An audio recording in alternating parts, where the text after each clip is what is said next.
দুটো জিনিস করলে পারে আমাদের এই যে তাপমাত্রা বৃদ্ধি এটাকে আমরা হয়তোবা নিয়ন্ত্রণে নিয়ে আসতে পারবো।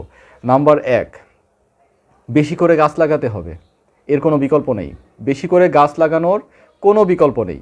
যত গাছ লাগাবো তত আমাদের পরিবার, আমাদের পরবর্তী প্রজন্ম নিরাপদে থাকবে।